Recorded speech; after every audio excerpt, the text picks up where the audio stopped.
राधा वल्लभ श्री हरिवंश। राधा वल्लभ श्री हरिवंश। वृंदावनेश्वरी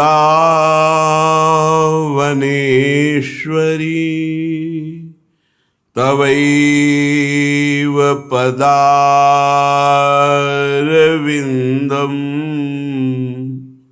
प्रेमामृतैकमकरन्द रसौघपूर्णम्।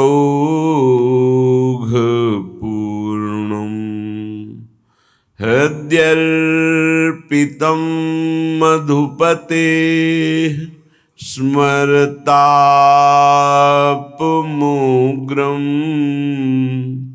निर्वापयत् परम शीतलमाश्रयामि। परम शीतल माश्रयामि।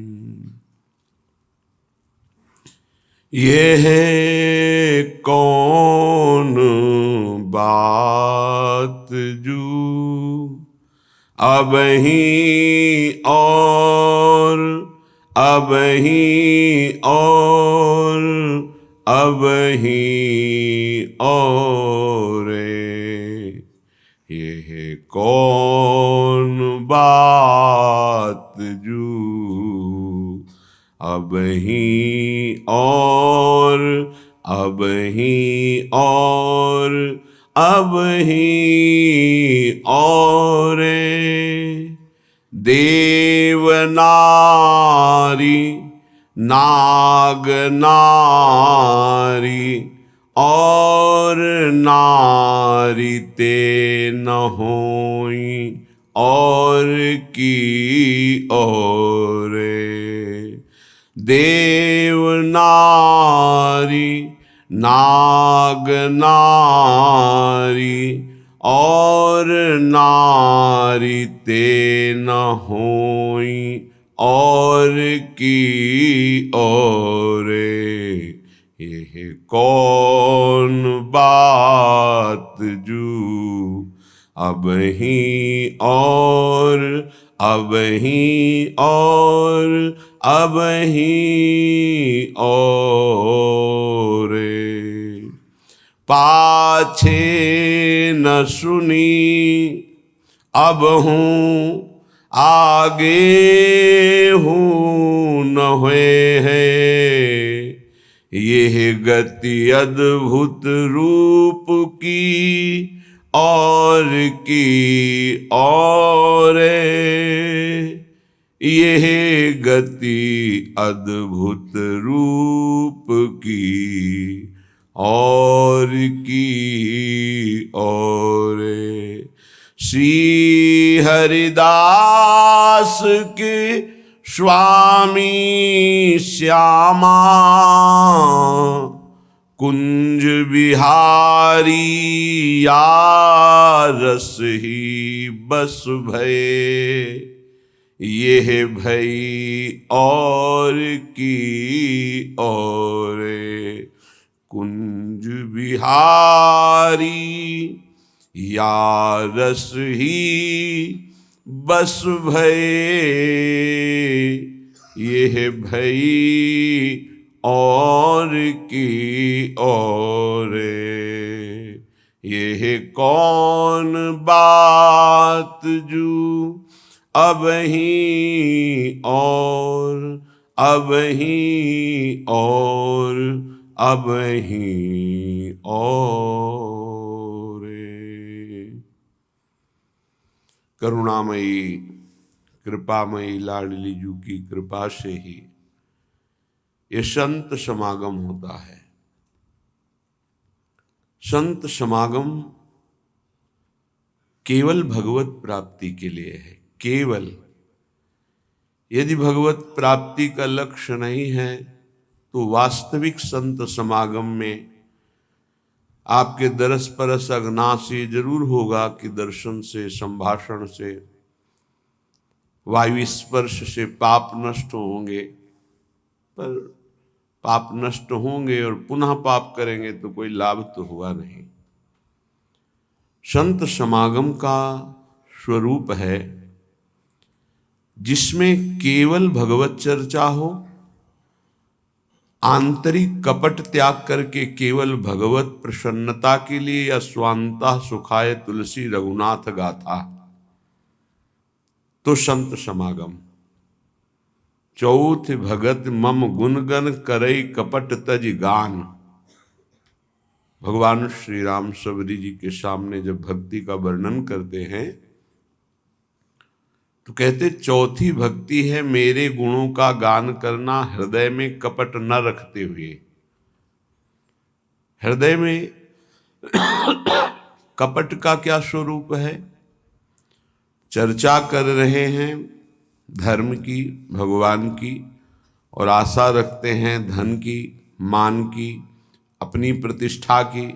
एक कपट है। तुष्यन्ति च रमन्ति च, भगवत चर्चा में ही पूर्ण तृप्ति का अनुभव हो रहा है, उसी में हमारा चित्त रमण कर रहा है। ये कथा का श्रवण और कथन का फल है। कथयन्ति च माम नित्यम तुष्यन्ति च रमन्ति च। भगवत चर्चा कर रहे, ये हमारा सौभाग्य। आप सुन रहे, ये आपका सौभाग्य। दोनों भगवत चर्चा करके उसी चिंतन में डूब गए, ये सत्संग का फल है। साधु समागम का जो सुअवसर मिलता है वो किसी बाहरी प्राकृतिक वस्तु की चाह या रोग आदि की निवृत्ति की भावना, ये कोई खास बात नहीं है। शरीर तो छूटेगा ही। खास बात है चित्त का परिवर्तन हो जाना। जो चित्त संसार का चिंतन करता है, साधु समागम से वो भगवत चिंतन परायण हो जाए, यही साधु समागम का लाभ है। जिनको ये लाभ नहीं चाहिए, हमें लगता है अपना और संतों का समय बर्बाद नहीं करना चाहिए। आपको यदि संसार दुखमय प्रतीत नहीं हो रहा, इस दुखालय से मुमुक्षुता जागृत नहीं हुई कि मैं मुक्त होना चाहता हूं, तो फिर संतों के पास क्यों जाए? किसी को ऐसा लगता है कि हमारी कामनाओं की पूर्ति हो जाएगी, तो हमें लगता है कामनाओं की पूर्ति होने से आपकी कामनाओं का नाश नहीं हो पाएगा, और लोभ जगेगा। एक पूर्ति होगी, कई कामनाएं और हृदय में विचलित करेंगी। भगवान ने बहुत सुंदर शास्त्र श्रवण का अवसर दिया है, तो उसका मनन करो। मनन करके अपनी कामनाओं के त्याग की वृत्ति धारण करो। बहुत कृपालु हरि गुरु हैं। आप जो जो इच्छा करते जाओगे वो आपको प्राप्त कराते जाएंगे, पर वो नहीं मिलेंगे। जब एक शरीर में रहने वाले प्रभु के स्वरूप को आप नहीं जान पा रहे, तो अनंत ब्रह्मांडों में व्याप्त उस परमात्म तत्व को कैसे जान पाएंगे? यदुवंशियों के बीच में श्री भगवान रहे, कोई बिरला ही जान पाया कि श्री भगवान हैं। पूरे परिवार में कोई बिरला ही जान पाया कि तो परब्रह्म परमात्मा हमारे संबंधी का रूप धारण करके हमारे बीच में विराजमान है। नहीं जान पाए। अगर जान जाए तो परम पद में आरूढ़ हो जाए। नहीं जान पाए, इसका प्रमाण आखिरी में सब युद्ध करते हुए परस्पर द्वेष भाव जागृत होकर एक दूसरे को विनाश कर दिया। बुरे यदुवंशी भगवान प्रसन्न मुद्रा में सब देखते रहे, क्योंकि मोह रहित हैं, ममता रहित हैं। समूहम सर्वभूतेषु, समस्त जीव प्राणियों में भगवान अव्यक्त रूप से बिल्कुल निरपेक्ष विराजमान है, जो करो भोगो अपने कर्मों का फल। ऐसे भगवान को संत समागम से हम निरपेक्ष नहीं रहने देते। ऐसे भगवान को पक्षपात करना पड़ता है और वो बोल पड़ते हैं, अहम भक्त पराधीनो, मैं भक्त के अधीन हूं। बहुत बड़ी बात। श्री भगवान ने भक्ति का फल निश्चय किया कि जो संत समागम से मेरी आराधना करता है मैं उसके अधीन हो जाता हूं। अजित को जीत लिया, माया क्या बात है, मायापति को अधीन कर लिया। ये साधु समागम से भक्ति प्राप्त होती है। जब तक हम किंचन मात्र को अपने आराध्य देव से, गुरुदेव से कोई कामना रखते हैं लौकिक, तब तक हम उनको नहीं जान पाते हैं। बहुत एक व्यक्तित्व देख पाते हैं, लेकिन परब्रह्म भाव ये हमारे परमात्मा है। हमको इन और किसी की प्राप्ति नहीं करनी, बस इन्हीं के स्वरूप को जानना है। हो गई बात। पर इतना दृढ़ विश्वास, इतनी दृढ़ श्रद्धा नहीं प्राप्त हो पाती। बड़ा विचित्र खेल है। अक्रूर जी महाराज जब श्री भगवान को लेने आते हैं तो श्री भगवान के चरण चिन्हों को देखकर भावावेश में लौटते हैं। मथुरा से वृंदावन आने में पूरा दिन व्यतीत हो गया। कितनी दूरी है। रज में लौटते, मेरे प्रीतम के चरण चिन्ह। और जब श्यामंतक मणि मिली तो प्रभु को छोड़कर काशीपुरी चले गए और वहां यज्ञ रूपी पावन एक क्रिया करने लगे। यज्ञ क्रिया। यज्ञेश्वर भगवान को छोड़कर श्यामंतक मणि लेकर वहां जाना और साध्य को छोड़कर साधन करना। जब इस पर विचार हुआ तो ऐसा नहीं कि उन्होंने भगवान को भगवान जाना नहीं। जब लौट रहे थे श्री कृष्ण बलराम को लेकर वृंदावन से मथुरा की तरफ, तो मन में संशय हुआ, मैं तो बड़ा पाप करने जा रहा हूं। इनको लेकर जा रहा हूं, ऐसे सुंदर गौर श्याम जोड़ी का वध करेगा कंस, बड़ा बलवान है। क्या मैं पाप नहीं कर रहा? क्योंकि मैं जान रहा हूं कि उसने क्यों बुलाया है। भगवान ने कहा कि चाचा जी, आप इस ब्रह्म हृदय में स्नान कीजिए। जे ही डुबकी लगाई तो देखा शेष अनंत महिमा में भगवान उनकी गोद में लेटे हुए हैं। भगवान अनंत शास्त्र फण धारण किए हुए गौर वर्ण भगवान शेष जी का, और उस पर श्याम वर्ण अनंत महिमाशाली भगवान लेटे हुए हैं। जी घबराया एकदम, आंख खोली ऊपर जल के आके तो देखा रथ पर श्री कृष्ण बलराम। फिर डुबकी लगाई तो फिर शेष शैया पर भगवान। समझ गए सच्चिदानंद प्रभु विराजमान है। कंस की ताकत नहीं कि इनको मार सके।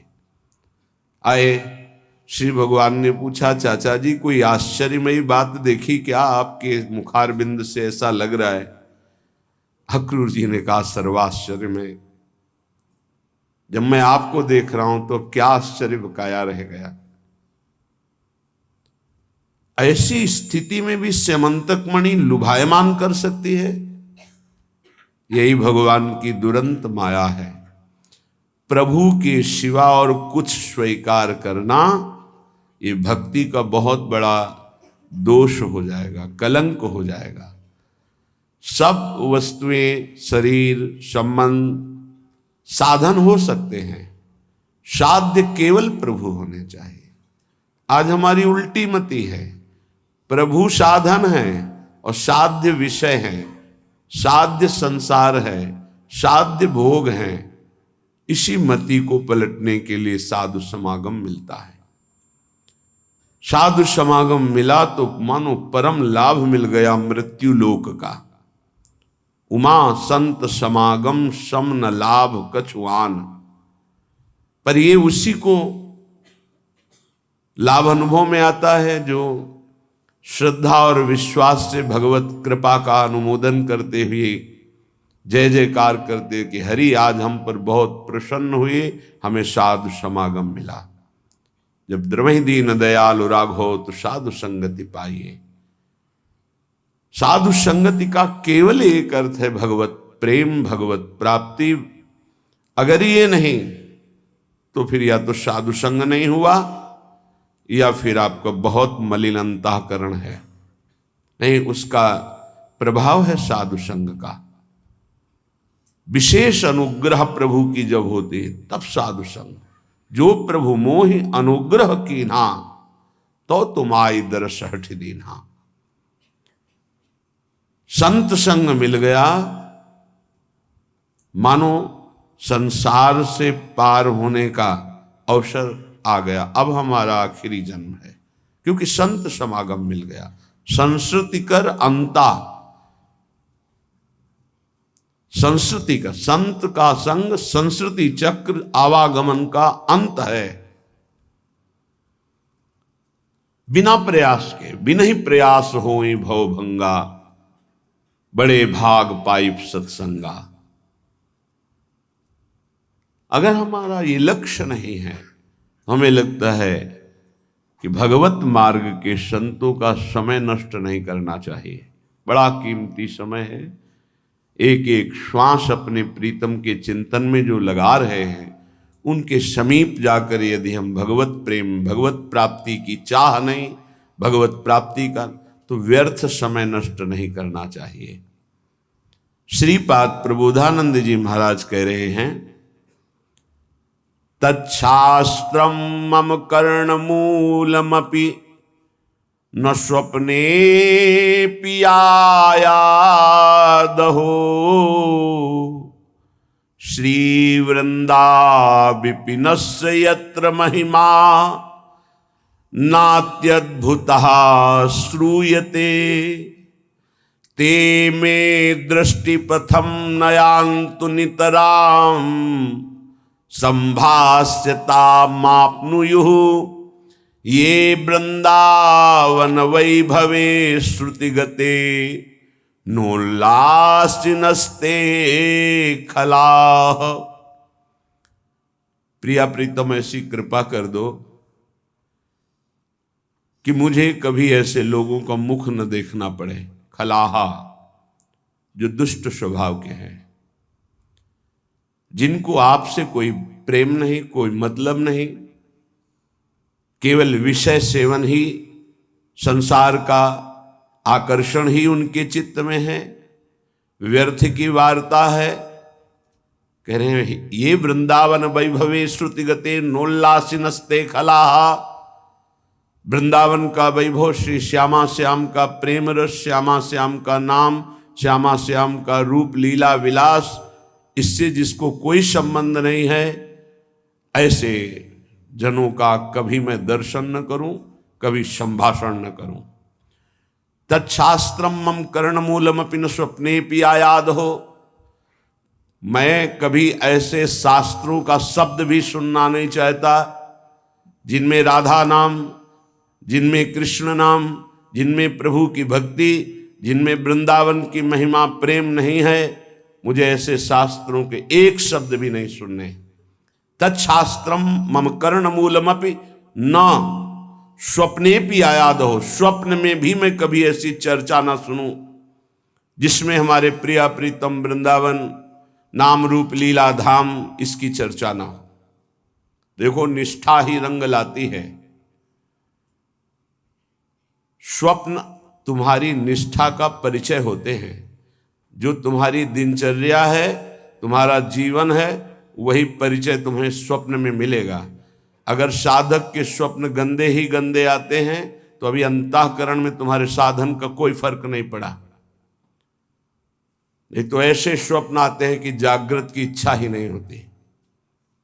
दिव्य महात्माओं का सत्संग, भगवत प्रेम की चर्चा या प्रभु के दिव्य रूप लीला धामों का स्फुरण होता रहता है। जागृत स्वप्न सुषुप्ति स्फुरत में राधा पदाब्ज छटा। मुझे स्वप्न में भी ऐसे, एक बार पूज्यपाद उड़िया बाबा जी ने एक स्वप्न देखा। वो भिक्षा मांगने गए हैं तो देखा वो दिव्य लोक है, क्योंकि जो जैसी साधना करता है उसी के अनुसार उसकी आकर्षण वृत्ति माया करती है। तो देखा सब रत्नों से जटित मकान है। नारायण भिक्षाम देहि, तो ऐसी सुंदरियां निकल रही जो देव अप्सरा हैं, सब दिव्य भोग लिए हुए, विविध प्रकार की आकर्षण वृत्तियां नेत्रों से हाव भाव प्रकट। बाबा ने विचार किया, ये मैं कहाँ गया? यहां तो कहीं भी सात्विकता नहीं दिख रही, यहां तो बहुत ही विलासिता दिख रही है। उन्होंने कहा, तुम सोचते क्या हो, हमारी तरफ आओ या हम आपकी तरफ आवे? बाबा भाग पड़े, आंख मूंद के मानो जैसे प्राण बचा के भागे हो। और जब ये अनुभव हुआ कि मैं बहुत दूर आ गया, तब नारायण नारायण सांस ली, पीछे मुड़ के देखा कोई दृश्य नहीं, जग गए। बड़ी प्रसन्नता हुई। स्वप्न में भी किसी तरह की भोग सामग्री का स्पर्श नहीं और किसी भोग विलासता के आकर्षण में नहीं, और भागे। अच्छा लगा। जब साधन काल में बाबा थे तब का अपना अनुभव। साधक स्वप्न में भी सावधान रहता है।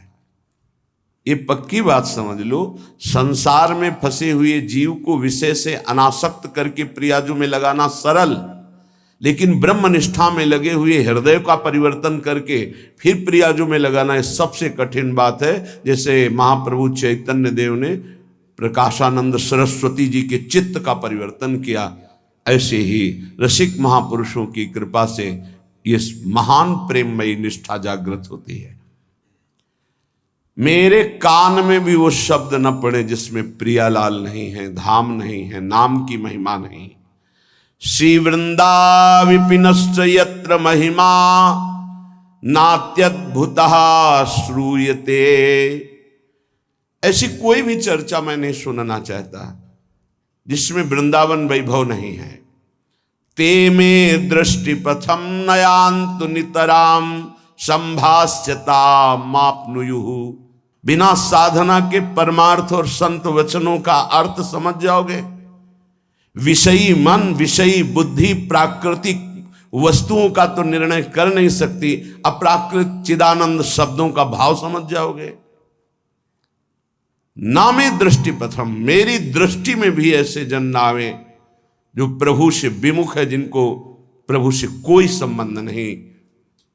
हां, संबंध प्रभु से अपनाना चाहते हैं, उनके लिए स्वागत है। जिनका प्रभु से मतलब नहीं, केवल वासनाओं की पूर्ति, केवल संसारिकता, ऐसा नहीं। नितराम संभाष्यता मापनीय हो, मैं ऐसे लोगों से बात भी नहीं करना चाहता हूं। श्रीपाद कह रहे हैं, ते में दृष्टि प्रथम नयांत नितराम। हे प्रिया, जो ऐसी कृपा करो, ऐसे लोग मेरी दृष्टि में ना आवे, ऐसे लोगों से मैं संभाषण ना करूं, ऐसे लोगों से मैं बात ना करूं जिनको आपसे कोई संबंध नहीं है।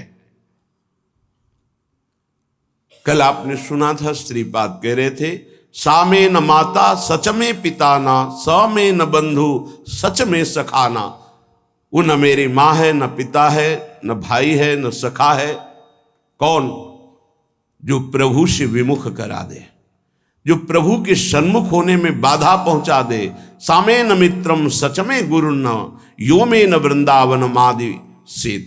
जो वृंदावन का वास, प्रिया प्रीतम का आश्रय, भगवत चरणारविंद का अनुराग, नाम जब, इसमें अगर बाधा पहुंचा दे तो मेरा कोई नहीं है, क्योंकि मेरा ये जन्म बर्बाद हो जाएगा यदि प्रभु का भजन नहीं हुआ। वो मेरा शत्रु है, मित्र कैसे हो सकता है? भगवान ऋषभदेव जी जब भरत जी को और अपने अन्य पुत्रों को उपदेश कर रहे हैं, तब कह रहे हैं, वही पिता पिता है, वही माता माता है, वही मित्र मित्र है, वही गुरु गुरु है, जो अपने संबंधी को भगवत अनुराग में स्थित कर दे। भगवत नाम जब, भगवत लीला गायन श्रवण, भगवत चरणारविंद की भक्ति प्रेम नहीं, वो हमारा संबंधी नहीं है।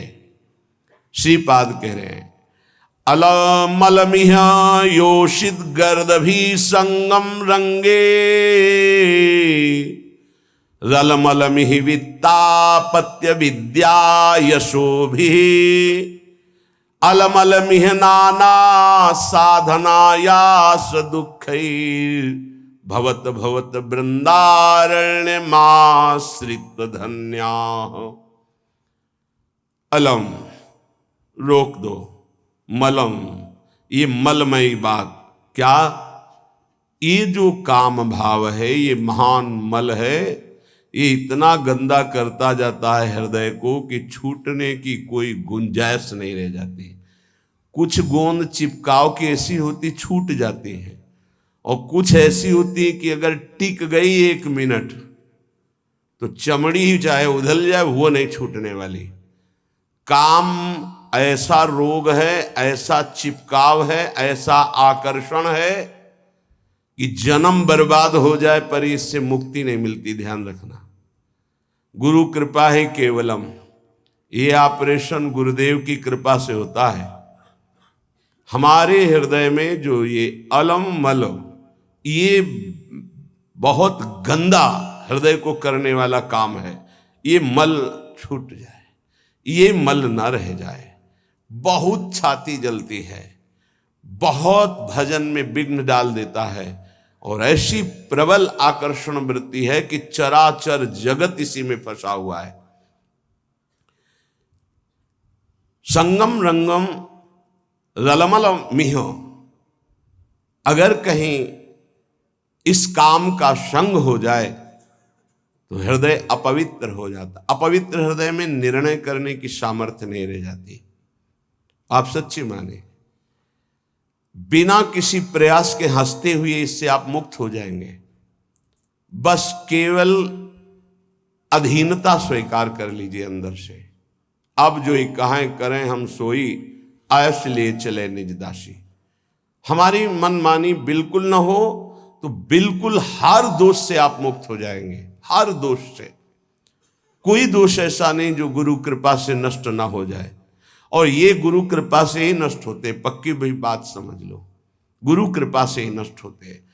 जब हम मनमानी चिंतन उसको छूट देते तो बाहरी फिर क्रियाओं को नहीं रोक सकते। इसलिए सबसे प्रार्थना करते हैं, बार बार लाखों बार कहा है कि खाली मत रहो। राधा वल्लभ श्री हरिवंश, राधा वल्लभ श्री हरिवंश, राधा वल्लभ श्री, इसको चलाओ अंदर।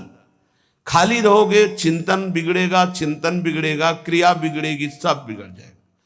कई बार कहते हैं नेत्रों को संभाल के रखो। बार बार समझाने पर भी क्या तुम नेत्रों से चंचलता करके प्राप्त कर लोगे? तुम्हें कुछ मिलने वाला है? मन मलिन करोगे, बुद्धि मलिन करोगे, इंद्रियां मलिन करोगे। सावधान, ये बचाव पक्ष की बात कह रहे हैं।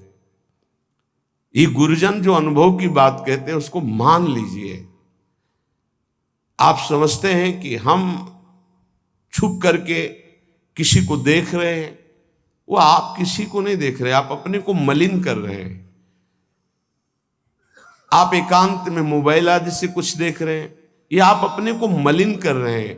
किसी से डरने की जरूरत नहीं है। डरो अपनी वृत्ति बिगड़ने से तो आप ठीक हो जाओगे। बाहर किसी से डरोगे तो एक दरवाजा बंद है, कोई नहीं है, नहीं देख रहा, यहां कोई सीसी कैमरा भी नहीं, कोई नहीं देख रहा। लेकिन जिनकी आराधना कर रहे हो वो तो देख रहे हैं। तुम्हारी वृत्ति तो गंदी हो रही। तुमको डरना अपनी वृत्ति सुधारने के लिए, किसी का डर नहीं, कोई डर नहीं। अगर आप स्वयं से नहीं डरोगे तो फिर किसी का डरा काम भी नहीं करेगा। स्वयं से डरो, स्वयं साक्षी बनो। हमारी वृत्ति बिगड़ रही है, हम अपनी वृत्ति को नहीं बिगाड़ेंगे। अलमलमिहि यूषित गर्दभी संगरंगे रलमलमिहि वित्तापत्ति विद्या यशोभी। श्रीपाद कह रहे यदि आप नाम जप नहीं करते, भगवान से विमुख हो, तो जितनी भी संपत्ति हो सब विपत्ति बन जाएगी। बहुत खास बात है सत्संग की। यदि आप भजन नहीं करते, भगवद आश्रित नहीं हो, तो जितनी संपत्ति वो विपत्ति बन जाएगी। कैसे बन जाएगी? आपके आचरण ऐसे होंगे, आपका चिंतन ऐसा होगा, उनका जो फल आएगा वो आपके हृदय को अशांत कर देगा, वो भारी दुख प्रदान करेगा। भजन कर रहे हो तो विपत्ति भी संपत्ति बन जाएगी। वो परम नाम रूपी धन भगवद आश्रय विपत्ति प्रदान करती, ध्यान रखना। जिसका कोई आश्रय भरोसा नहीं रह जाता, सीधे भगवान की शरणागति होती है, विपत्ति में कोई साथ नहीं देता। बलिहारी उस विपत्ति की जो सीधे शरणागति प्रभु की कराती है। और जब नाम जप होता है विपत्ति में, तो सबसे संपत्तिवान वही जिसके पास नाम रूपी संपत्ति है। कह रहे वो संपत्ति विपत्ति है जो भगवत विस्मरण करा दे, वो विपत्ति संपत्ति है जो भगवत स्मरण करा दे। बलिहारी उस दुख की जो भगवान की याद में तन्मय कर दे। ये बात संसारी वृत्ति रखने वालों के समझ में नहीं आएगी। विद्या यशो भी, मुझे विद्या नहीं चाहिए, बहुत ही बाधक है भगवत प्राप्ति में। कोई कहेगा विद्या भगवत प्राप्ति में बाधक कैसे हो सकती, क्योंकि वो विद्वान है तो शास्त्रों का ज्ञान है। हाँ, यही बात है। बस विद्या का अभिमान आ गया, शास्त्रों के ज्ञान का अभिमान आ गया, अब तत्व बोध तक नहीं पहुंच पाएगा। भगवत प्राप्ति में भारी बाधा श्री भगवत रसिक जी महाराज के। विद्या, पहले विद्या शब्द का उच्चारण किया। विद्या रूप महत्व कुल धन जोबन अभिमान, छठ कंटक देखे जहां रहे न भक्त निदान। तभी भाई जी महाराज श्री हनुमान प्रसाद पोद्दार जी कहते कि हमें बुद्धिहीन बना दो हे भगवान। भगवान इस बुद्धि को बंद कर दो, बड़ी चंचल, बड़ी तार्किक, बड़ी अपने को प्रवीण समझने वाली। नाथ इसे केवल अपने चरणों में बैठाल दो, पंगु कर दो। यशो भी, मुझे यश नहीं चाहिए। अब जब यश प्राप्त होने लगता है तो भगवत चिंतन, भगवत प्रसन्नता की जो वृत्ति थी वो लोक चिंतन और लोक प्रसन्नता में बदल जाती है। ये समाज कैसे कितना जुड़े, कितना बढ़े, ये समाज कैसे प्रसन्न रहे। प्रसन्न रहने का मतलब भगवत भाव से नहीं, हमारे अनुकूल बनी रहे। यशो भी, मेरा यश गान होता रहे। बहुत बड़ा ये दोष उत्पन्न हो जाता है भगवत मार्ग के पथिक के जीवन में, जब यश की प्राप्ति होती है। अगर गुरु कृपा ना हुई तो यश ये आखिरी खाई गिरा देता है उसको। प्रतिष्ठा कैसी, बोले सूकरी विष्ठा की तरह देखे। गौरव घोर रौरवम, संतों की भाषा है। साधु अपनी प्रतिष्ठा को क्या देखे, सूकरी विष्ठा, किसी काम की नहीं। गौरव, मुझे लाखों प्रणाम करते हैं, बोले घोर रौरवम, ये घोर रौरव नरक के समान इसको समझो। जो यश कीर्ति प्रतिष्ठा मान सम्मान प्रिय लगने लगा तो बड़ी ऊंचाई से नीचे गिरने में धम्म से देर नहीं लगती। सम्मानम कल्यात घोर गरलम, ये सम्मान घोर विष है। नीचापमानम सुधा, नीच पुरुषों द्वारा किया हुआ अपमान अमृत के समान है। ऐसा मानो रात दिन राधा मुरली मनोहर का भजन करो। ये बहुत विचित्र माया भगवान की। नहीं चाहिए मुझे यशो भी। श्रीपाद कह रहे अलमल मिह नाना साधनायास दुखई, मुझे नाना प्रकार के साधनों में दुख नहीं उठाना। तो क्या करना चाहते हो आप? भवत भवत वृंदारण्यमाश्रित धन्याहा, मैं बार बार कहता हूं धाम के आश्रित होकर राधा राधा राधा और युगल सरकार की सेवा बस। मुझे और किसी साधन में समय व्यर्थ नहीं करना, नहीं भटकना। इदमपि भविता किम यत्र कुत्रापि वृंदा पदमपि मम यातम श्रोतवीथि मकस्मात्। अगर कोई ऐसा वृंदावन कान में पड़ गया, वो पाप रहित होने लगता है। ये महापुरुषों का अनुभव। प्रियाजू का प्रिय धाम, ये चिदानंद है वृंदावन। ये नाम स्वयं प्रियालाल वृंदावन वृंदावन गाते हैं। बड़ा पावन, शीघ्र हृदय को करके पावन करने वाले तो बहुत से तीर्थ हैं, लेकिन पावन करके प्रेम प्रदान करने की सामर्थ्य वृंदावन में है। कह रहे वैकुंठ कोटि कोटि प्रगुणित मपि नो यद्रजो लेश मात्रम प्रोन्मीलत सौभगर्धे लवमपि लभते शुद्ध भावोज्ज्वलाया। करोड़ करोड़ बैकुंठ वृंदावन धाम की रज की समानता नहीं कर सकते। क्यों? क्योंकि वैकुंठ में ऐश्वर्य वैभव है और वृंदावन की रज उज्जवल महाप्रेम भाव प्रकाशित कर देती है। कुर्वीरन भक्ति कोटि भगवती ना तथाप्यद्भुत प्रेम मूर्ति श्री राधाया भक्त किमपि न कलिताम नौमि वृंदाटवीम। मानते हैं कि कई प्रकार की भक्ति होती है जिससे भगवान प्रसन्न होते हैं, लेकिन जहां श्री किशोरी जी के सामने हाथ जोड़कर लाल जो विनय करते हैं, उन किशोरी जी के चरणों का प्रेम किस भक्ति से प्राप्त होता है? तो बोले श्री वृंदावन रज की आराधना और रसिक संग से। तो बोले इसीलिए इदमपि भविता किम यत्र कुत्रापि वृंदा पदमपि मम यातम श्रोतवीथि मकस्मात् मधुर मधुर राधा राधा राधा माधवानंग खेला वन मुपनय दंतर दास्यति प्रेम मूर्छाम। ये अद्भुत बात, अद्भुत बात। इसलिए बार बार अद्भुत कह रहे हैं कि गुरु कृपा से शास्त्रों का स्वाध्याय हुआ है और उनके बताए हुए साधनों पर चले हैं। एक दो साधन नहीं, बहुत से साधन हुए हैं, क्योंकि क्रम बाई क्रम मार्ग रहा है।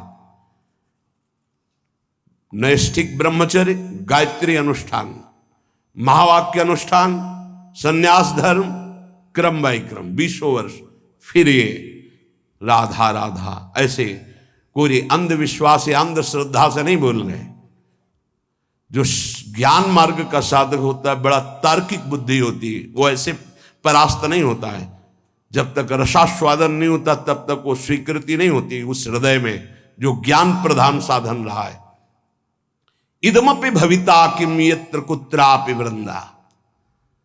ओहो, ये शब्द मेरे कान में पड़ा, वृंदावन वृंदावन वृंदावन। ये हृदय को महाप्रेम में बना देता है। क्यों? क्योंकि यहां मधुर मधुर राधा राधा राधा।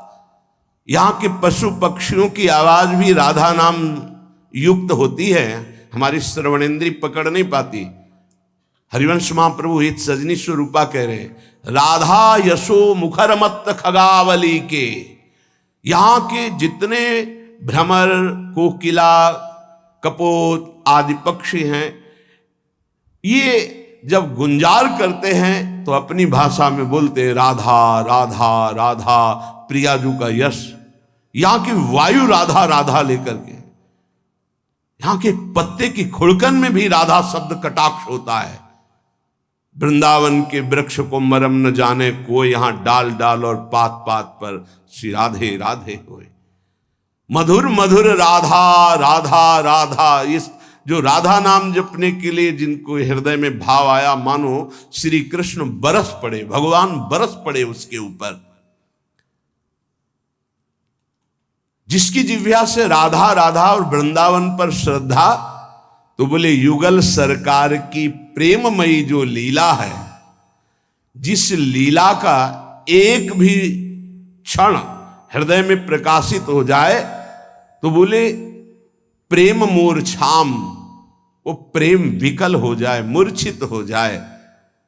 ऐसे युगल सरकार की दासता प्राप्त होती। श्री धाम वृंदावन का आश्रय, रज का सेवन, रसिकों का संग, ये दुर्लभ उपासना है जो वृंदावन रस की है।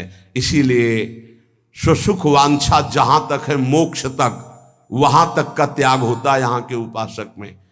पर इतनी सरलता से त्याग हो जाता है कि जैसे एक छोटे से बच्चे से पूछो, वो कुछ नहीं जानता, बस इतना बोलने के लिए उसके हृदय में हिम्मत है, हमारे माई श्यामाजू को राज, बस श्यामाजू संभाल लेंगे। एक छोटा बच्चा है, एक दिन हम कहे, एक बोल रहे थे नंद के लाला की जय, तुम्हें बोलना पड़ेगा तो क्या बोलोगे? बोले श्री जी की जय। हाँ, बहुत ये बात कहां से आई? इस रज के प्रभाव से, रसिक संग से। श्री जी की जय तो लालजू भी बोलते हैं, निकुंज में महारानी जी की जय तो लालजू भी बोलते हैं। ये बाहर के नहीं जान पाएंगे, ये महल है, ये प्रेम का वैभव है, ये प्रेमी जनों के द्वारा ही जाना जाता है। इसलिए अहो भाग्य, हमें वृंदावन की रज का सेवन करने को मिल रहा है, राधा राधा बोलने को मिल रहा है, हमें अन्य की तरफ अब नई दृष्टि डालनी है। हमें अपने मार्ग को पहचान कर चित्त का समाधान करके आश्रित हो करके उसमें डूब जाना है। जो रसिक संग है, पूज्यपाद श्री उड़िया बाबा जी महाराज, इनके दर्शन मात्र से, इनके से परमाणु हैं, वो हमारे हृदय में आकर के प्रियालाल के प्रेम का आकर्षण करते हैं। बड़ी सूक्ष्म बात है। भजन से जैसा भजन किया जाता है वैसे परमाणु बनते हैं। अगर आपको याद हो तो एक बार बताया था कि श्रीपाद जो कालीदय में श्रीधर बाबा रहते थे, उनके जब चरण सेवा में जाते थे तो जहां हम मस्तक रख के प्रणाम करते तो हृदय से निकलता निताई गौर हरि बोल। गुरुदेव भगवान से बताया था, विवश होके निकलता। क्यों? क्योंकि बाबा सिद्ध पुरुष थे इस बात के।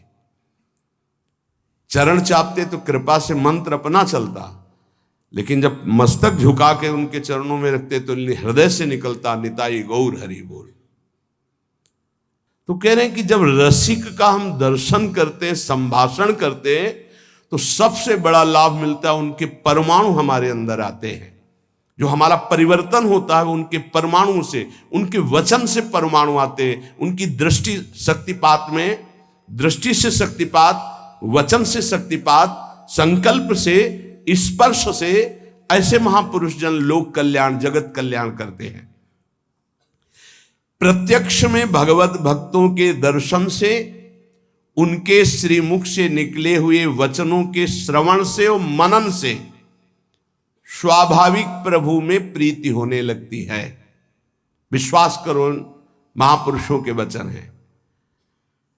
देखो ये सिद्धांत देखो, भगवान ने सृष्टि रची और सबके हृदयों में बैठ गए। जो जैसा कर्म कर रहा है उसका सुख दुख का वो भोक्ता बने, भोगे। भगवान उसमें कोई सहयोग नहीं करते। कर्ता भगवान ने संपूर्ण सृष्टि रच दी, दो विभाग कर दिए, ये पाप कर्म है इसे मत करना, ये पुण्य कर्म है इसे करो। ये भागवतिक कर्म है जो पाप पुण्य दोनों से आपको बचा लेगा, और आप शांत बैठे, आप करो और भोगो। लेकिन भक्त का संग ऐसा नहीं होगा। भक्त शांत नहीं बैठेगा कि जो करना है करो और भोगो, नहीं। वो जरा सी तुम श्रद्धा कर ली तो जबरदस्ती तुमको संसार से छुड़ाकर भगवान से प्रेम करा देगा। इसीलिए मोरे मन प्रभु से विश्वासा, राम ते अधिक राम कर दासा। इसलिए भगवान उस पर विशेष कृपाल होते हैं जिसे भक्त का संग मिल जाता है। अगर कहीं उनका स्पर्श मिल रहा है, जूठन मिल रही, चरण रज मिल रहा है, चरणामृत, वचनामृत, अब आपके कल्याण में संशय है। अगर संशय है तो विश्वास की कमी है, नहीं तो नाचना चाहिए। जब गुरुजनों का उच्छिष्टामृत आता है तो रोना आता है कि कैसी अहेतु की कृपा है, उनको क्या, पर वो अपना उच्छिष्ट में दे रहे हैं। अहेतु की कृपा, अहेतु की कृपा। जैसे आया कि महाराज जी ने राजभोग का उच्छिष्ट भिजवाया है, बस ऐसा लगता है कि केवल अहेतु की कृपा, केवल कृपा ही कृपा। कृपा ना होती तो क्यों अपनी तरफ से। अब हमें कोई परम पद चाहिए, अब हमें कुछ मिलना बाकी है। जब हम उच्छिष्ट का पान कर रहे हैं, उनकी चरण रज के आश्रित हैं, कुछ नहीं चाहिए, कोई हमें पदवी, कोई फल नहीं चाहिए। बहुत बड़ा फल मिल गया, मेरे गुरुदेव प्रसन्न है, मुझे उच्छिष्ट मिल रहा है, बस। गुरु प्रसन्न तो साहब अनुकूला, मेरे साहब, मेरे आराध्य देव अनुकूल है, इसलिए ऐसा है। मिटी सकल कल्पित भय सुला। अनुरागी भक्त के आगे भगवान दीन होकर रहते हैं। जो चतुराशी जी के प्रथम पद की दूसरी पंक्ति, भावे मोहि जोई सोई सोई करे प्यारे, ये अनुरागी भक्त की स्थिति होती है। भावे मोहि जोई सोई सोई करे प्यारे, ये शरणागत भक्त की स्थिति होती है। जोई जोई प्यारो करे, सोई मोहि भावे। और ये शरणागति सिद्ध अनुरागी महापुरुष की स्थिति होती है। भावे मोहि जोई सोई सोई करे प्यारे। पूज्य बाबा कह रहे अनुरागी भक्त के आगे भगवान दीन होकर रहते हैं। जिनकी भगवान में दृढ़ आसक्ति है उसी को अनुरागी भक्त कहते हैं। और ऐसे अनुरागी भक्त का इशारा भगवान देखते हैं, वो भगवान का इशारा देखता है। जैसे कोई आया, वो अंदर इशारा हुआ तो समझ में आ गया भगवान ने इसे पास कर दिया है कि अब ये संसार से मुक्त हो। और जब देखा कि भगवान के प्रति थोड़ी भी उदासीनता आ रही है तो वो भगवान की तरफ देख के कहते हैं, तो भगवान उनके इशारों को देखकर हृदय का परिवर्तन कर देते हैं। पक्का ये अनुभव की बात कह रहे। आराध्य देव गुरुदेव के इशारे को देखकर हृदय का परिवर्तन कर देते हैं। इस यह गुण साधन ते नहीं हुई, तुम्हारी कृपा पाओ कोई कोई।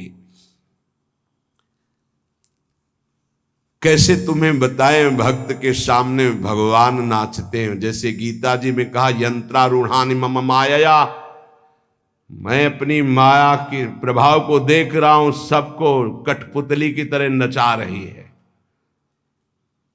उमादार जोशित की नाई सबई नचावत राम गुसाई। और प्रेमी भक्त के सामने ये कठपुतली की तरह नाचते हैं। इतना अंतर है भक्त और जगत में। भगत और जगत में इतना अंतर है कि जगत उमादार जोशित की नाई कठपुतली की तरह सबई नचावत राम गुसाई। और यहां ताई अहीर की छोहरियां छछिया भर छाछ में नाच नचावे लाला। पहले नाच के दिखा फिर तुझे। ये प्रेमी भक्तों की मैं भक्तों के इशारे पर नाचते हैं श्री भगवान। इसीलिए भक्त महिमा है। मोते अधिक संत कर लेखा, जाने संत अनंत समाना। एक क्षण के लिए कभी प्रभु अपने भक्त से दूर नहीं होते। अगर आप हम पास बैठे हैं और आपका नाम नहीं चल रहा, मंत्र नहीं चल रहा, तो या तो इधर नहीं है और या फिर उधर कनेक्शन नहीं है। बोर्ड है, तार बढ़िया है, बल्ब भी सही है, कनेक्शन भी लगाए हो, लेकिन थोड़ा आधा चावल अंतर है, तो आप बटन को ऑन ऑफ करते रहिए, उसमें लाइट नहीं जले। बस वो जो आधा चावल का अंतर है उसको और जोड़ दीजिए, फिर ऑन कीजिए, जल जाएगी। ऐसे पास हो, थोड़ा भी अपनापन कहीं है, कहीं भी त्रिभुवन में है, तो ऑन नहीं होगी। नहीं तो यहां जो चल रहा है वही तुम्हारे अंदर चलना चाहिए। समर्पण शरणागति का मतलब है जहां शरणागत हम हुए उनके जो चल रहा है वही चलना चाहिए।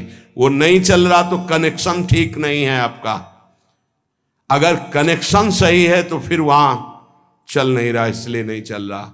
नहीं तो एक बार सदगुरुदेव भगवान के से भजन की याचना कि जैसा भजन होना चाहिए जो देखते हैं महापुरुषों में वो नहीं है। उनका गुरु रूपी बट वृक्ष की छाया में रहकर भी धूप का क्लेश, महापुरुषों के वचनों का भाव समझना। गुरु रूपी बट वृक्ष की छाया में रहते हुए भी धूप का क्लेश, क्या शरणागति में कमजोरी है क्या? नहीं, गुरु का सानिध्य और ऐसी बात, गुरु परब्रह्म साक्षात हमारी लाडली स्वरूपा हमारे सामने, उनकी परिचर्या में अभी कोई भजन की और अरे वो साक्षात भजन का फल हमारे सामने, हम समझ ही नहीं पाते ना। भक्त की अहमता ममता पूर्ण प्रेमी रसिक गुरुदेव के चरणों में समर्पित हो जाती है। इसी से उसको कोई परवाह नहीं होती, क्योंकि अहमता गई तो परम पद का अधिकारी हुआ, ममता गई गुरुदेव के चरणों में तो प्रेम प्राप्त हो गया। दोनों बातें ध्यान दीजिए। और ये दोनों सब बचा के रखते हैं, अपनी अहमता और ममता शुद्ध स्वरूप से। जब ये वस्त्र गुरुदेव को दे दिया, वो सर पे बांधे, वो कमर में पहने और चरणों के नीचे रखे, प्रश्न कैसे हो सकता है कि हमारे वस्त्र का आपने ऐसा कैसे प्रयोग कर लिया, चरण में कैसे रख लिया? इसका मतलब आपने केवल देने का नाटक किया, अहम तो पूरा आपके पास है, क्योंकि अब मेरा शब्द तो केवल गुरुदेव में गया, मेरे गुरुदेव बस। तन वांग मनोभिरमलई सोहम तो विवासिता, मेरा शरीर, शरीर की समस्त क्रियाएं, मन का संकल्प, बुद्धि, अहम, ये गुरुदेव का है। मैं कैसे प्रश्न कर सकता हूं? अब मेरे अंदर प्रश्न की कोई धरा ही नहीं रह गई। यंत्रवत जैसे चाहे वैसे चलावें, परम पद मिला हुआ है, जो बड़ी बड़ी साधनाओं से नहीं मिलता, वो समर्पण से प्राप्त होता है। अहमता ममता, जैसे किसी ने ये प्रश्न किया कि जब हम आश्रय की चर्चा सुनते हैं तो हमारा साधन पथ में प्रमाद हो जाता है। क्यों? इसलिए कि आश्रित नहीं हो, तुम्हारी अहमता ममता समर्पित नहीं है, इसलिए अहमता ममता समर्पित हो जाए। उसका परिचय है नारद जी की भक्ति सूत्र में, आश्रय का परिचय है। तदर्पिता अखिलाचारिता तद स्मरणेन परम व्याकुलतेति। समस्त आचरण, शरीर ये समर्पित, एक क्षण के लिए भी विस्मरण होने पर परम व्याकुलता, ये आश्रित का लक्षण है। अभी समझ ही नहीं पाए कितना बड़ा आश्रय, आश्रय का स्वरूप। भक्त के सामने ध्यान दीजिए, बहुत महिमामयी बातें अनुभवी हृदय से निकली हुई हैं। भक्त के सामने विषय भोग का आकर्षण तभी आता है जब भगवद आश्रय नहीं होता, शरीर आश्रय होता है। अहमता ममता हमारे पास है, हमने समर्पित नहीं किया इष्ट और गुरुदेव को, तभी विषय आकर्षण आता है, तभी विषय आता है। विषय जिसके सामने आता है तो भगवदाकार वृत्ति नहीं आती है।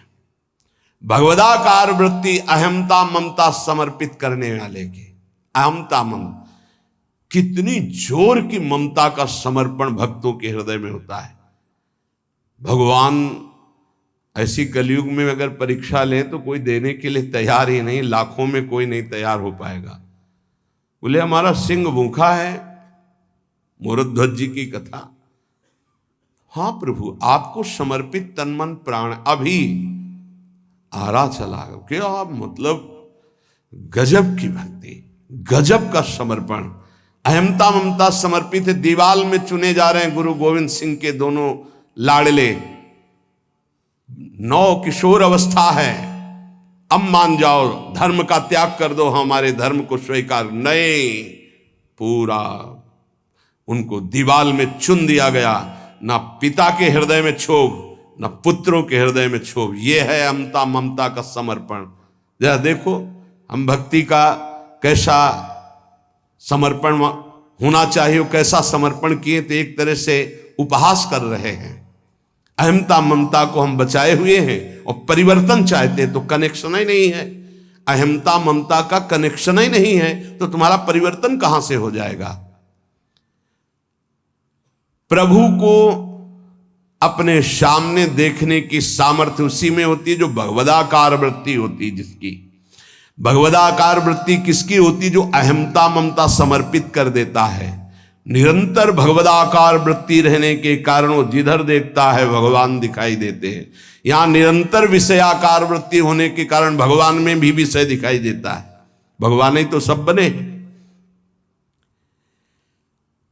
अगर हमारी अहमता ममता समर्पित हो जाए तो इन 6 अपराधों से बच जाए जो भक्तों के प्रति होते हैं।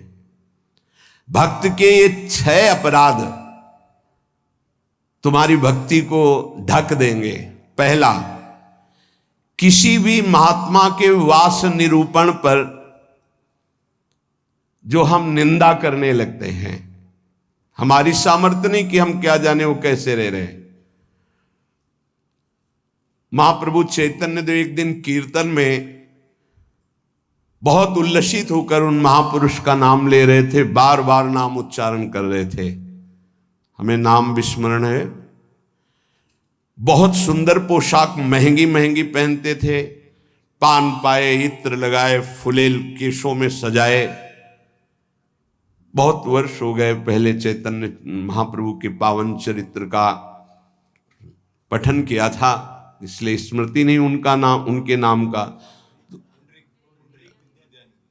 पुंडरीक विद्या, हाँ यही नाम था, पुंडरीक विद्या। तो गदाधर आदि जो भगवत महाप्रभु के पार्षद थे, उन्होंने सोचा कि जब महाप्रभु भाव में ऐसा उनका नाम उच्चारण कर रहे हैं तो कोई वीतराग बड़े परमहंस महापुरुष होंगे, चलो उनके दर्शन करने चलते हैं।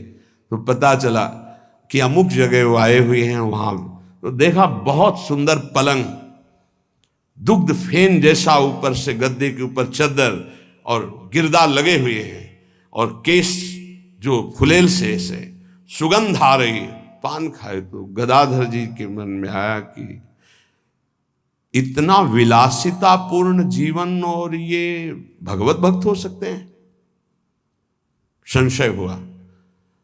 तो एक जो महाभागवत साथ गए थे, तो उन्होंने भगवान श्री कृष्ण की रूप माधुरी का भरा हुआ श्लोक गान किया।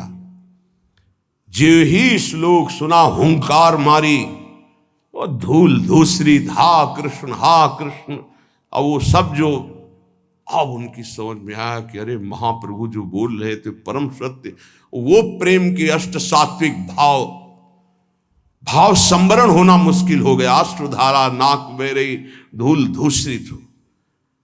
गदाधर जी ने चरण पकड़े और कहा मेरे से भारी अपराध बन गया। ऐसे महापुरुष के बाहरी स्वरूप को देखकर हमारे अंदर अश्रद्धा हुई थी, दोष दर्शन हुआ था, क्षमा चाहता। कैसे क्षमा हो? तो शिष्यत्व स्वीकार किया था, चरित्र में ऐसा पढ़ा था। किसी भी भक्त या महात्मा के वास निरूपण, वेश निरूपण की अगर वृत्ति आपने की तो अपराध बन जाएगा। अरे ये तो ऐसा, इनको तो ऐसा होना चाहिए, इनको तो ऐसी जगह रहना चाहिए, इनको तो ऐसा नहीं। कुछ महापुरुषों की स्थिति होती है, कुछ तो उस स्थिति का दंभ करते, कुछ स्थिति होती है। हम क्या जाने कौन स्थिति में कौन दंभ कर रहा है। जिनके वचन श्रवण से, दर्शन से, संभाषण से हमारे हृदय में भागवतिक परमाणु उदय होते हैं, उन महापुरुषों के चरणों की वंदना उनकी वाह स्थिति पे नहीं देखते। हो सकता है सोने चांदी के सिंहासन पर बैठे हो, छत्र हो, चंवर डुल रहा हो, और स्थिति ब्रह्माकार है, स्थिति भगवदाकार है, कैसे पता चलेगा? परशुराम जो आचार्य जी थे, उनके आश्रम के बाहर लिखा था, माया सगी न तन सगा, सगा न ये संसार, परशुराम ये कह रहे सगा सुसिरजन हार। तो एक लंगोटी लगाए, लौकी की कमंडल लिए और भारी वैराग्य वृत्ति के अंदर गए और कहा ये श्लोक किसका लिखा हुआ है? दोहा। तो उनका गुरुदेव का कहाँ है? तो गए, देखे गिरदा लगा हुआ, छत्र लगे हुए परशुराम देवाचार्य जी महाराज। तो उनका महाराज आपका श्लोक लिखा हुआ है? बोले हाँ। तो बोले केवल लिखा हुआ है या है आप में? क्योंकि उनको गर्व था कि मैं लंगोटी लगाए लौकी का, और ये तो वैभव संपन्न महात्मा है। तो बोले लिखा है माया सगी न तन सगा, सगा न ये संसार। आपने कहा सगा जो सृजनहार, हम तो सब माया ही देख रहे हैं। उनका आपका इशारा क्या है? बोले जब सृजनहार सगा है तो फिर माया क्या? बोले चलो आपने समझा दिया, बड़ी कृपा, चल दिए। बोले कहाँ चल दिए? बोले जहां ले चलो आप। स्थिति प्रज्ञ महापुरुष थे, चल।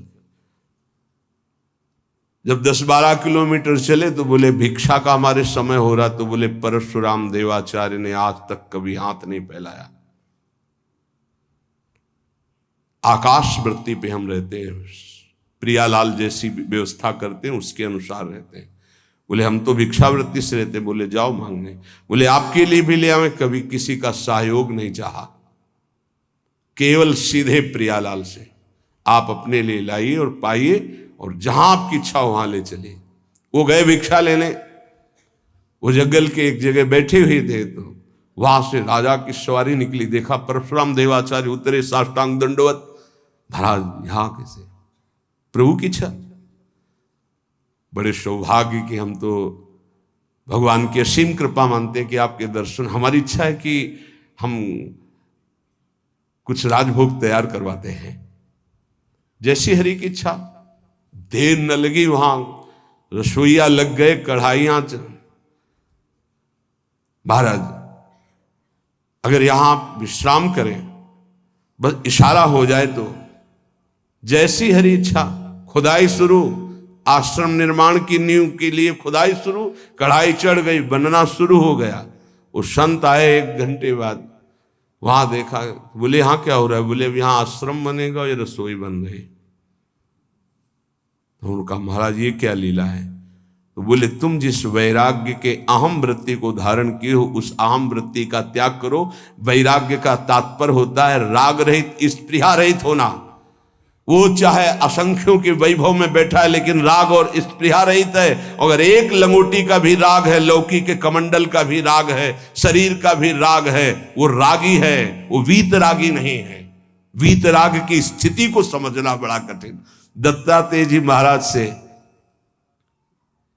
यही पूछा कि आप कोई कर्म नहीं करते, कर्म ना करने वाले को विषय नहीं मिलता, और विषय सेवन ना करने से ऐसा स्वास्थ्य कैसे हो सकता है आपका? तो उन्होंने कहा मैं अखंड प्रसन्न रहता हूं, इसलिए ये भोगों से स्वस्थ नहीं हूं, मैं अखंड प्रसन्नता को प्राप्त। कभी राजमहलों के राजसैयाओं पे शयन करता हूं, तो कभी राख की ढेर पर शयन करता हूं, कभी बड़े बड़े राजाओं से सम्मानित होता हूं, तो कभी फुटपाथ में लेकर अपमान को भी प्राप्त करता हूं। मुझे न सम्मान न अपमान, किसी का प्रभाव नहीं। इसलिए किसकी क्या स्थिति कैसे जाना जा सकता है? तो हम किसी का वास निरूपण आदि, वेश निरूपण आदि करके किसी की निंदा करेंगे तो पता नहीं कितना महाभागवत है, हमसे अपराध बन जाए। दूसरा ज्ञान निरूपण। कुछ संत भगवान ऐसे होते हैं जो कुछ नहीं बोलते। अरे इनको कोई ज्ञान तो है नहीं, कुछ बोलना तो आता, क्या बोलना ही कोई साधुता है क्या? पता नहीं उसकी कितनी ऊंची स्थिति है, कैसे कोई जानेगा? इसलिए किसी संत के रूप में विराजमान जो भगवान हैं, उनके ज्ञान निरूपण करके निंदा न कर। इनको कुछ नहीं आता। आजकल यही है, केवल बुद्धि की धरा से देखा जाता है। अरे वो तो बोल नहीं पाते हैं। वो तो महापुरुषों की स्थिति को जानना कोई महापुरुष ही जान सकता है, दूसरा नहीं जान सकता। इसलिए ये अपराध न करे कभी कि किसी के संत के ना बोलने से ये समझ जाए कि अरे इनको कोई ज्ञान नहीं है। भला ये क्या जाने, शास्त्र की बातें पढ़े लिखे तो लगते नहीं हैं। पढ़ा लिखा होना भी बहुत सौभाग्य का विषय है और कहीं कहीं दुर्भाग्य का विषय है। तो एक आए थे, इतने कागज में उनकी डिग्रियां केवल उनके शिष्यों ने भेजी थी कि हमारे गुरुजी दर्शन करने आ रहे हैं। तिरुपति बालाजी से विद्वता की मूर्ति, साष्टांग दंडवत और क्या क्या भगवत प्रसादी, वो ऐसे लग रहे थे कि एक शब्द नहीं आता। मतलब बड़े बड़े शंकराचार्यों को पढ़ाया था उन्होंने, उनकी वो शिष्यों ने जो दिया था उसमें दिखाई दे रहा, बड़े बड़े शंकराचार्यों को उन्होंने विद्या पढ़ाई थी। विद्या विनयम ददाति, वो देखने को मिला कि विद्वान में कैसी दैन्यता होती है। कबीरदास जी के पास एक विद्वान दिग्विजयी भेजा गया शास्त्रार्थ के, तो उनका भैया हमको कोई शास्त्रार्थ वार्तार्थ नहीं करना। तो बोले काशी के विद्वानों ने कहा यदि आप हार लिख दिए पूरी काशी हार गई। बोले ऐसी बात? तो पढ़ के समझे हो कि समझ के पढ़े हो? पोथी पलटाते रहे, सरस्वती काम नहीं करी। पढ़ के समझे हो कि समझ के पढ़े हो? आखिरी बात शिष्य बन गए थे, बहुत बड़े भगवत अनुरागी बने। तो किसी भी संत के प्रति ये भाव नहीं कि पढ़े लिखे नहीं है, बोल नहीं पाते, तो इनको कोई ज्ञान नहीं है। तीसरा, किसी संत की जाति निरूपण कर देना बहुत बड़ा अपराध है। देखो ये जो जाति पाति है ना, ये धर्म का पालन करके भगवत प्राप्ति के लिए थोड़े समय तक के लिए सहयोगी नहीं। हम आपको बताएं, एक ही कपड़ा है और एक ही पहनने वाला है, बस इतनी खास बात समझ लो। कपड़ा सबका पांच भौतिक, पहनने वाले सब अविनाशी भगवान के अंश, कोई अंतर नहीं है, बस अंतर बनाया गया है इस अंतर को मिटाने के लिए कि हम साधन पद्धति से अपने अपने धर्म का पालन करते हुए परम धर्म भगवान को प्राप्त, लेकिन जो परम धर्म में स्थित है भागवत धर्म में, उनकी जाति निरूपण नहीं करना चाहिए कि ये तो सुना है कि अमुक जाति के संत हैं, बड़ा अपराध होता है, बड़ा अपराध, ऐसा कभी नहीं करना चाहिए। हाँ, चरण रज लेके माथे पे लगा, अहो वत्सो पचतो गरीयान यज्ञागे वर्तते नाम तुभ्यम। देखो, राजसू यज्ञ में पूर्णता स्वपच वाल्मीकि की पूजा करवा कर श्री भगवान ने इसीलिए करवाई, इसीलिए करवाई। सब बड़े बड़े महापुरुष आए थे, लेकिन दैन्यता की मूर्ति भगवत भाव में निरंतर डूबे हुए स्वपच वाल्मीकि जी की आराधना करवाई कि पूर्णता उन्हीं से हुई। जो दैन्य है वो महाभागवत किसी जाति पक्ष से नहीं देखा जा सकता कि अरे ये तो ऐसा जो देखेगा तो उसके सुकृत नष्ट हो जाएंगे। पूज्य बाबा। चौथा, वृत्ति निरूपण। ये तो पढ़े ही रहते, हमने कभी इनको माला लिए तो देखा नहीं, और कुछ भजन ध्यान तो करते नहीं है, इसलिए तो केवल हमें लगता है कि बस खाते पीते हैं इसी में, और कोई भजन नहीं। ये हमने संतों को देखा है। एक संत भगवान 8 बजे सुबह उठते थे गंगा नहाने के लिए, 8 बजे सुबह, पर वो एकांत में, तो लगता 8 बजे सुबह गंगा स्नान करते हैं, प्रायः 3 बजे स्नान हो। तो एक दिन जिसमें वो शयन करते थे उसमें गए, काफी बड़ा था, एकांत में आसन की, आज इनकी वृत्ति देखेंगे क्या है। बहुत ही गंभीर मुद्रा में वो रहते थे, पर प्रायः पूरे आश्रम में था कि ये प्रमादी हैं, ये सोते रहते हैं। 11 बजे तक उनको जगते पाए हम, जहां सब लेटे उनको उठ के बैठ गए, वो लेट गए थे उठ के बैठ गए। 3 बजे तक बिल्कुल एक आसन पर, 3 बजे फिर लेट गए, 8 बजे सुबह। संतों को जानना बड़ा कठिन है, उनकी क्या दिनचर्या है, वो कैसे भाव में रहते हैं। केवल बाहरी व्यवहार देख करके उनकी निंदा कर देने से सुकृत नष्ट हो जाएंगे, भक्ति ढक जाएगी। स्वरूप निरूपण। ये महात्मा में तेज तो है नहीं चेहरे में, ये तो ऐसे ही मालूम देते हैं कोई साधु तो नहीं, क्योंकि चेहरा नहीं बता रहा है। नहीं, ऐसा नहीं है। अगर महात्मा की पहचान करनी तो तुम्हें महात्मा होना पड़ेगा। महात्मा बनकर ही महात्मा को पहचाना जा सकता है, दूसरा नहीं पहचाना जा सकता। बाहर से किसी के रूप को देखकर थोड़ी तुम जान सकते हो कि रूप तो आप गौर से देखिएगा, किसी किसी के मांस भक्षण करने वाले का भी चमकता रहता है। मलाई रबड़ी खाने से भी रूप चमकने लगता है, थोड़ा सा संयम रखे तो उससे भी चमकने लगता है। अब वो महात्मा किस कोटि का भजन कर रहे हैं, कोई रूप से थोड़ी महात्मा का लेना देना होता है। अब श्रीधर बाबा की छवि जब लगे तो आप देखना, लंगोटी है, हड्डी हड्डी दिखाई दे रही, गाल चिपकी हुई, आंखें धसी हुई। आपको पता है, खुद देखे हुए हैं कि 24 घंटे भजन में मगन। तो किसी महात्मा के रूप को देख करके ऐसा कोई रूप निरूपण करेगा तो उससे अपराध लग जाएगा, और प्रायः ध्यान नहीं दिया जाता ऐसा। धातु निरूपण।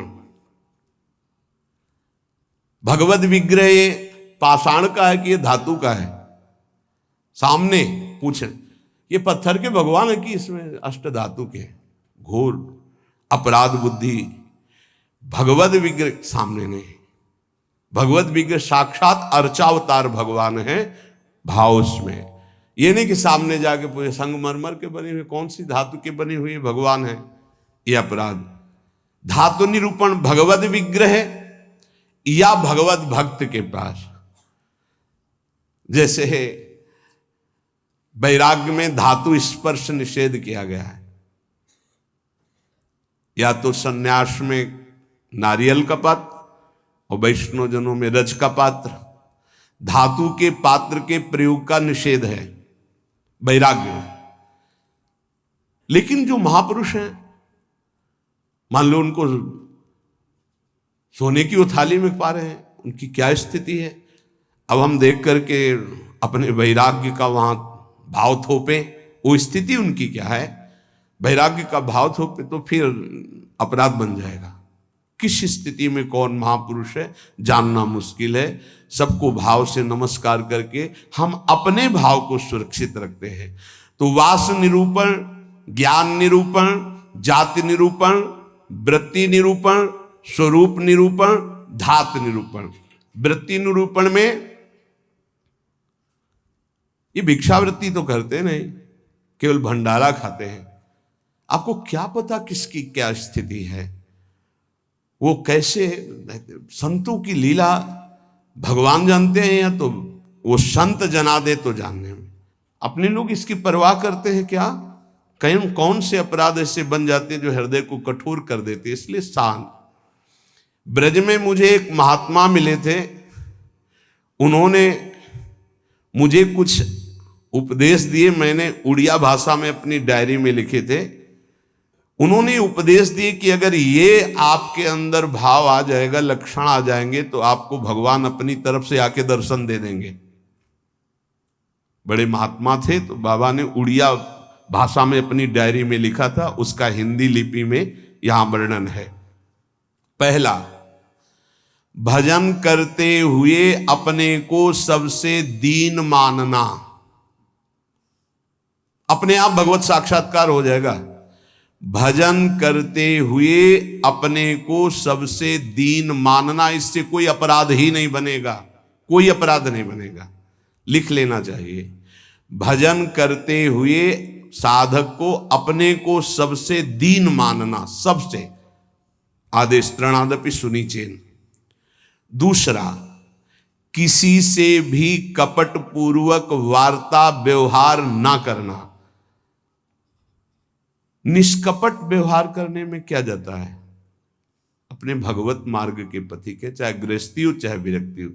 कपट का मतलब होता है अंदर कुछ और है, बाहर आप कुछ और दिखा रहे हैं। ये नहीं होना चाहिए। जो अंदर वो सीधे बाहर, जो बाहर बोल रहे हैं वही आपके अंदर चलना चाहिए। मोहि कपट छल छिद्र न भावा, भगवान कहते हैं। तो कैसे दर्शन दे देंगे आप कपट पूर्वक व्यवहार करते। निष्कपट व्यवहार, कपट पूर्वक व्यवहार ना करना, ये दूसरा। तीसरा, अपनी जिह्वा से कभी असत्य भाषण ना बोलना। इसका बहुत नारायण स्वामी जी ने भी इस पर बहुत जोर दिया था कि जिस जिह्वा से नाम जप करते हो झूठ नहीं बोलना चाहिए, तभी नाम सिद्ध होगा। नाम तभी सिद्ध होगा। नाम सिद्ध होने का तात्पर्य बिना प्रयास के चले। ये सत्य भाषण भगवत स्वरूप है। सत्य बोलने से बढ़कर कोई पुण्य नहीं संसार में, और झूठ बोलने से बढ़कर पाप नहीं। नहीं असत्य सम पातक पुंजा। चौथा, जो तुम्हारे सामने आवे और तुमसे बात करे या दृश्य दिखाई दे, उसे तत्काल पहले मन से प्रणाम करो।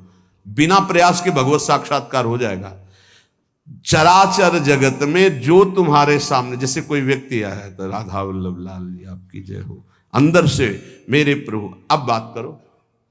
कोई भी कुछ भी, पहले प्रभु, ये वस्तु पहले नहीं थी, प्रभु थे, और ये बाद में नहीं रहेगी, प्रभु ही रहेंगे। तो वर्तमान में हम वस्तु के अंतर्गत प्रभु को देखते हैं।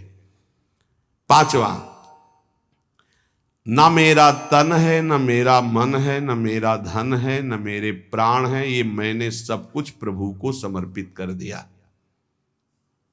धैर्य पूर्वक देखिए। अब आपको क्या चिंता रह गई। जब तन प्रभु को दे दिया, मन प्रभु को दे दिया, अपना सर्वस्व प्रभु को दे दिया, तो बोले इसका फल क्या मिलेगा। ये यथा माम प्रपद्यन्ते तास तथैव भजाम्यहम्। प्रभु अपना सर्वस्व आपको दे देंगे, अनुभव में आ जाएगा। प्रभु अपने आप को दे देंगे। अति उदार करुणा वरुणालय प्रभु।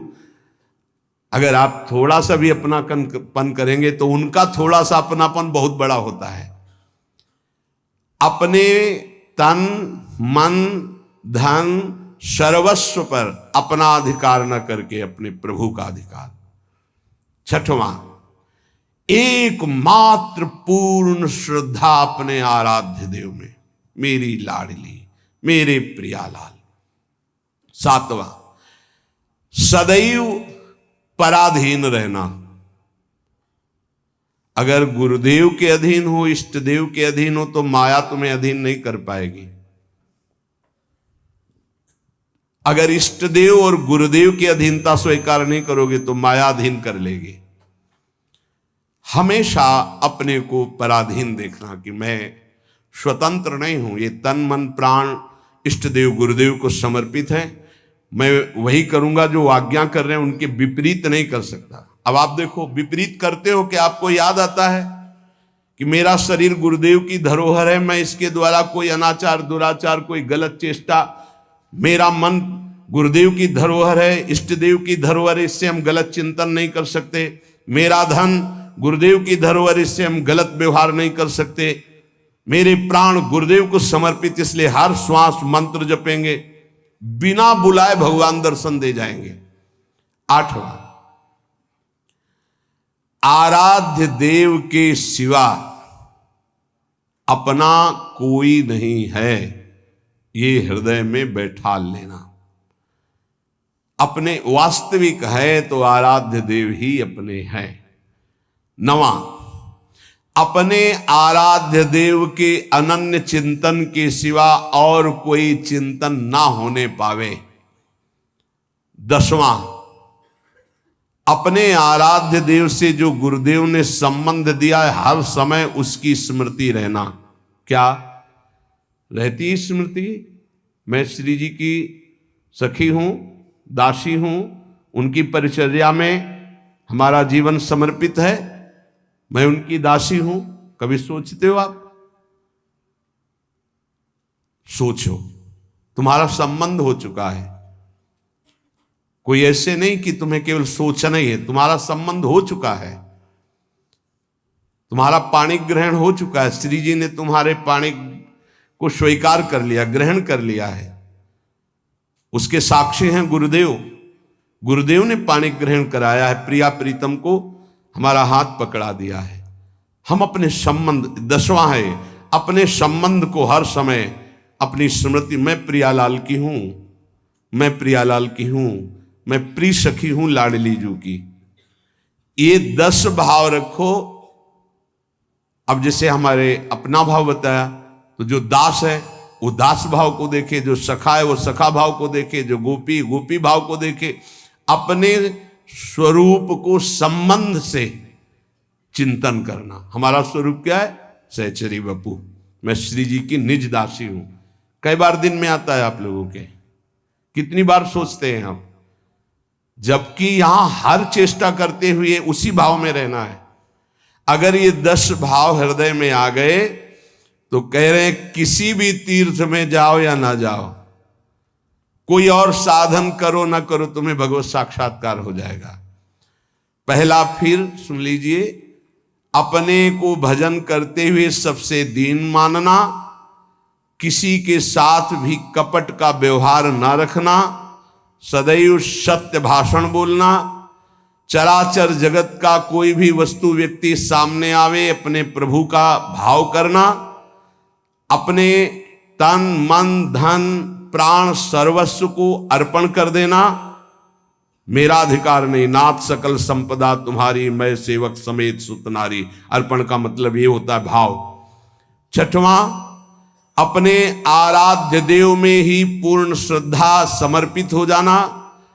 7वां, पराधीन रहना इष्ट के गुरुदेव के। 8वां, आराध्य देव के ही अनन्य चिंतन में लगना, आराध्य देव के सिवा कहीं अपनापन न होना। 9वां, चिंतन करते करते तन्मय स्थिति आ जाए तब उसे सही माने में चिंतन कहा जाता है। सामने ललित त्रिभंगी लालजू और प्रियाजू की बाह श्री लालजू के गले में है। मनोमृणाल भूषण भूषित भुज श्यामंश पर डाली, दिखाई दे रहा है। अब हमारा चिंतन चल रहा, गाढ़ चिंतन, युगल सरकार चिंतन, इसे कहते हैं अनन्य चिंतन। अभी आंख खोले हुए भी वही है, मूंदे हुए भी वही है, सेवा करते हुए भी वही है, एकांत में बैठते हुए कहां हो, जरा देखो स्थिति कहां है। यदि आप किसी भी तीर्थ का अवगाहन करते हैं, ये 10 बातें आप में नहीं हैं, तो उसका फल आप ग्रहण नहीं कर पाएंगे, क्योंकि अपराध कोई ना कोई बन जाएगा।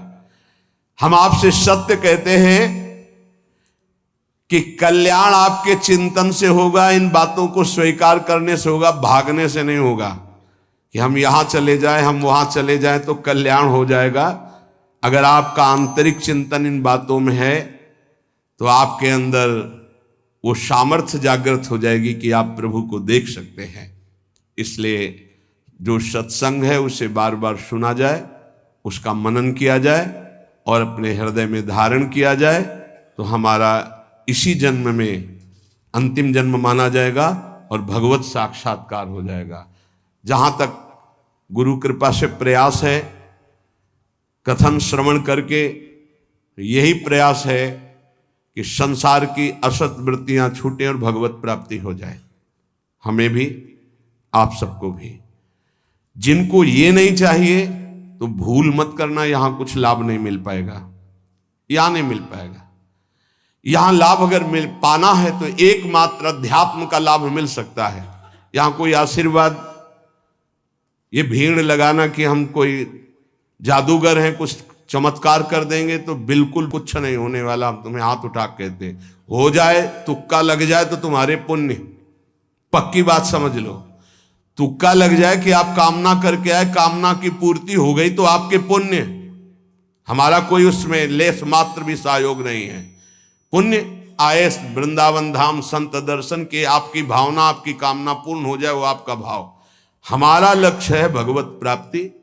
अगर आपके हृदय में भगवत प्राप्ति की लालसा है और आप आगे बढ़ रहे हो तो हम हृदय से आपका स्वागत करते हैं और हमारी प्रियालाल की कृपा वृत्ति आपको उठाती चली जाए और आप इस संसार, राग, आसक्ति, ममता, चिंता, शोक, मृत्यु, भय, इससे ऊपर उठे। बस हमारी आशा यही है। जो प्रयास है सत्संग का या एकांतिक का, उसका फल केवल यही, भगवत संबंध दृढ़ हो जाए, भगवत प्राप्ति हो जाए। और जिसको ये लक्ष्य नहीं है तो हमें लगता है कि समय बर्बाद ना करे, दूसरी जगह खोज ले जहां उसकी मनोकामनाएं पूर्ण होंगी। यहां नहीं हो सकती।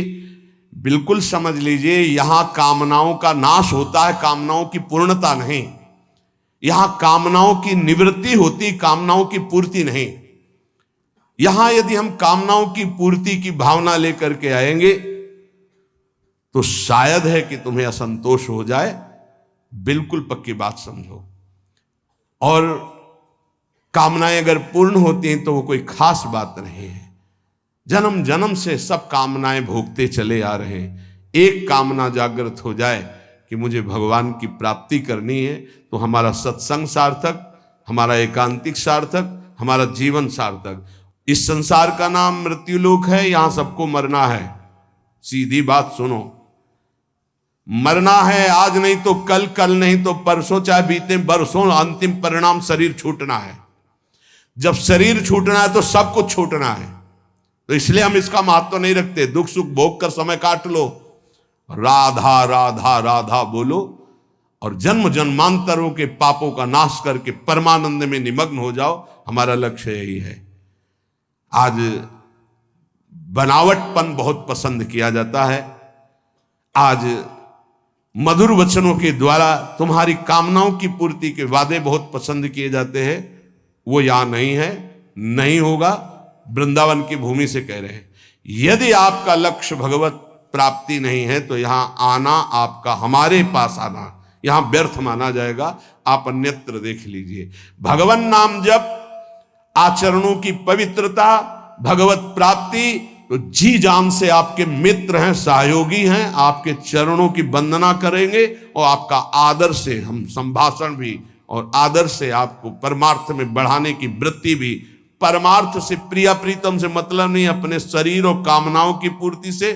तो प्रणाम, दूसरी जगह देख लो, यहां भीड़ लगाने की जरूरत नहीं है। हृदय से कह रहा हूं, हृदय से कह रहा हूं। यहां ऐसा कोई प्राविधान नहीं कि आपकी कामनाओं की पूर्ति हो जाए। यहां एक ही प्राविधान है, मन वचन कर्म से प्रभु का होके और सच्चिदानंद सुख में निमग्न होना। इसी बात का प्रश्न और इसी बात का उत्तर, अन्यथा कोई प्रश्न नहीं होगा। अगर वो प्रश्न प्रभु से संबंध नहीं रखता तो ना प्रश्न करता वहां बैठ पाएगा और ना प्रश्न होगा। केवल प्रश्न प्रभु की प्राप्ति को होगा। हमारे जीवन का लक्ष्य तुम्हारे प्रपंचों का उत्तर देना नहीं, हमारे जीवन का लक्ष्य तुमसे प्रपंच वार्ता करना नहीं कि मैं बहुत विद्वान हूं। बिल्कुल पढ़े लिखे नहीं हूं। कक्षा 9 पढ़ाया गया, प्रभु ने पढ़ाया, उसी के जो शब्दावली है जीवन के अनुभव की है, जीवन के चलने की है, वो भगवत मार्ग की है। प्रश्न केवल भगवत प्राप्ति का, प्रश्न भजन का, प्रश्न भजन में आई हुई समस्या का। बस अगर ये प्रश्न नहीं तो प्रश्नकर्ता और प्रश्न दोनों बार हो जाएंगे। हमें ऐसे प्रश्नों से नहीं मतलब, हमें ऐसे प्रश्नकर्ता से मतलब नहीं जिसको भगवत प्राप्ति नहीं करनी है।